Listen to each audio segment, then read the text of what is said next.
c'est intemporel. Le film peut toujours se voir de la même manière. On ne changerait pas beaucoup de choses, hein.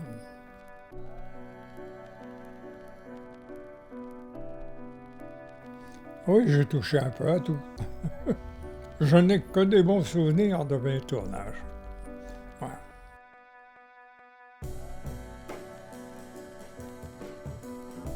Mon producteur était un vieux producteur, mais très astucieux, qui était le père Osso. Vous connaissez peut-être Osso. Et finalement, c'est lui qui a dû me contacter à l'époque. Et puis, j'ai écrit le scénario en étant très scrupuleux, parce que de tous les Capitaines Fracasse qui ont été faits avant et après, on sont restés très loin de l'écriture de Théophile Gautier, alors que moi, strictement, chaque scène et tous les détails sont dans mon film. Je n'ai rien inventé, j'ai simplement resserré un petit peu la- le rythme, mais finalement, je crois que j'ai été très fidèle à l'œuvre originale.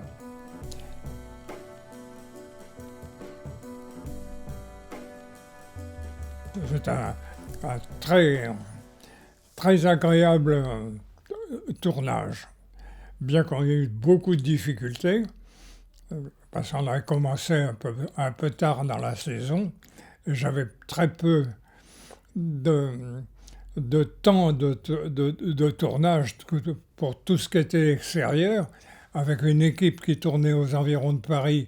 Enfin, il fallait amener toute l'équipe.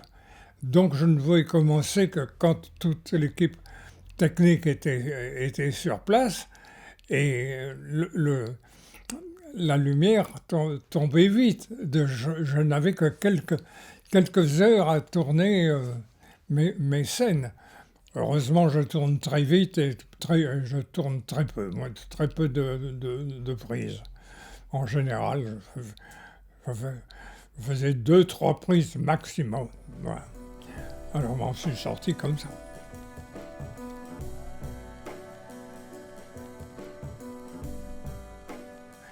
J'avais choisi un autre acteur, je le trouvais trop vieux, moi, Jean Marais à l'époque. Et j'avais choisi Cassel, le père Cassel, hein, Jean-Claude Cassel, qui était très, très vif, très dansant,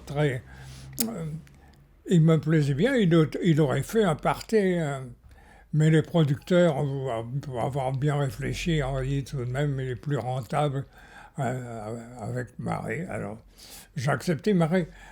Alors, tout le reste, j'ai choisi exactement tous les acteurs, sauf Marais. Mais finalement, je me suis très bien arrangé avec lui. Alors, je me suis très bien entendu avec lui. C'était vraiment un homme charmant et vraiment un excellent partenaire de travail. Je me suis toujours très bien arrangé avec lui. Il était très. En plus, euh, il était, comment dirais-je, obéissant, c'est-à-dire il faisait toutes ces cascades, mais véritablement, hein. Alors il avait évidemment un stuntman qui lui montrait comment il devait faire, hein, mais il prenait le risque, hein. Et en tournant en plein hiver, je me souviens des choses qui étaient dangereuses comme ça. À l'époque, aucun, aucune compagnie d'assurance n'arriverait à risquer l'accident pendant le tournage. Non, non. Avec lui, j'ai eu que toujours de très bons rapports. Il a râlé un peu un jour là quand je l'ai traîné derrière un cheval emballé et traîné sur le. Alors là, toute la journée, là il râlait un peu là. C'est le seul moment où il était de mauvaise humeur, mais autrement, ça s'est très bien passé. Quand mon producteur a finalement opté pour lui, je- j'étais très content d'avoir.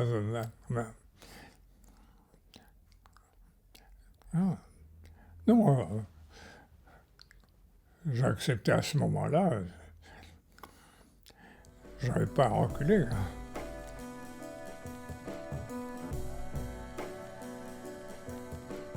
Gérard, je le connaissais parce que j'avais rencontré au cours Simon, qui était à ce moment-là, vous savez, qui avait une école. Il correspondait bien à Vallombreuse. Il avait de la classe, il avait très sympathique. Ça. Et c'est très bien entendu aussi avec Jean Larrey. Ça faisait un bon casting. Ah oui, j'ai fait Scheherazade. Ah, Gibraltar, c'est ça. Ah oui, c'est un remake. Avec Hildegard Knef.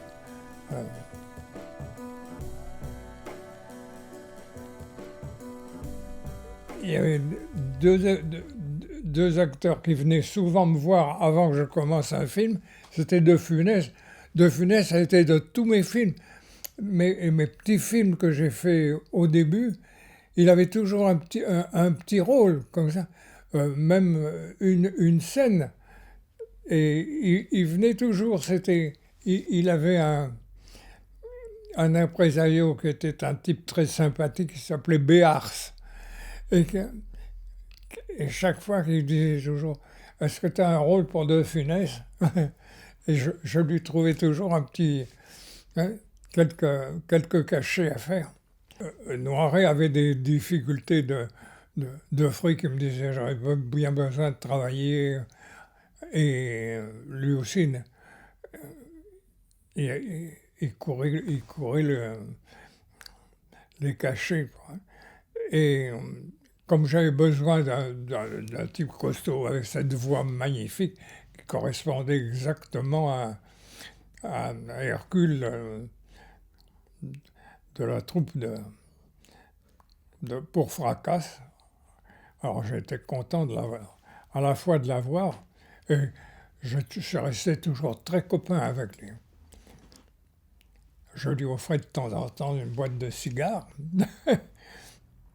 Rochefort, on s'est perdu un peu de vue. Il était traqueur. C'est sûrement l'acteur où j'ai fait un nombre de prises extraordinaires. Ça veut dire une vingtaine. Quoi. Il avait un trac. Il perdait ses moyens devant là. Oui, c'était son deuxième film. Il avait tourné un film avec Paguillot, je ne sais pas quoi, en Russie. Et son deuxième film, ça a été Fracasse.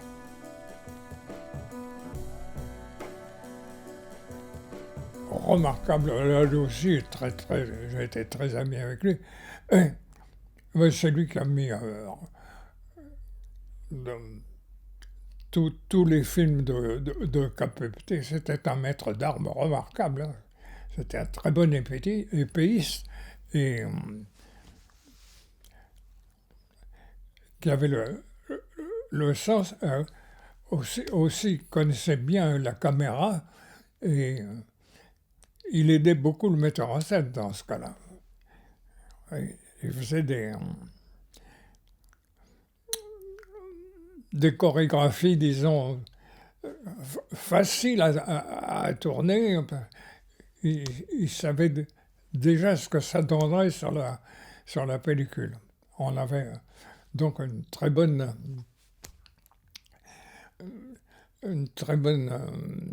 entente entre lui et moi.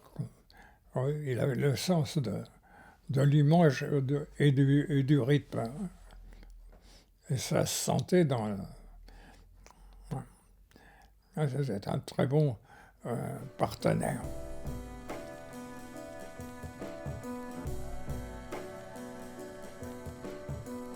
Ah oui, on a eu un véritable triomphe.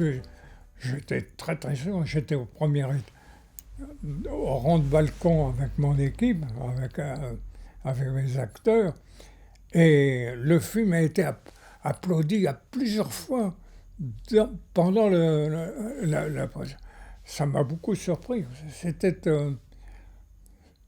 C'était au Normandie, enfin, au Grand...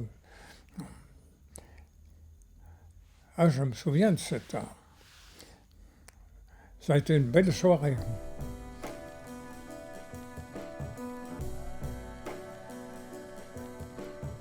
J'ai fait un peu de tout, hein. J'ai fait une trentaine de courts-métrages sur la peinture, sur le XVIIIe siècle, sur les fêtes galantes, etc. Et puis j'avais fait beaucoup de documentaires. J'ai fait sur le roi des Belges, sur la famille du roi des Belges. Qu'est-ce que j'avais fait en Italie? J'ai fait le film sur Monnerville et le palais du Luxembourg. J'étais très, très éclectique. Donc j'ai accepté ça et j'ai trouvé ça très agréable. J'ai fait des choses très différentes. J'ai fait des films très, très, très modernes. L'histoire d'une presque call girl, la fille Thyssen, vous savez, avec Mireille d'Arc et Jacques Charrier et Peter Van Eyck. C'était un film absolument moderne.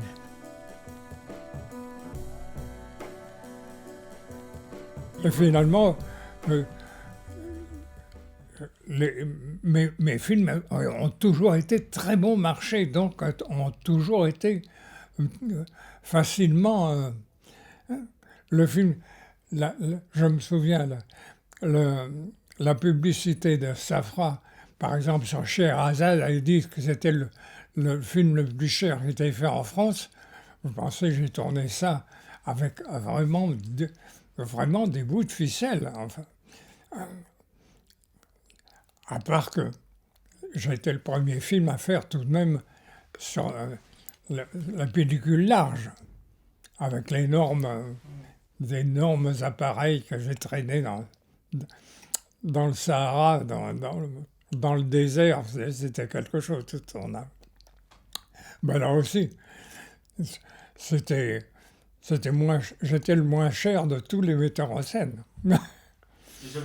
Ah oui, vous savez, quand j'ai tourné par exemple Christine, mon producteur Safra détestait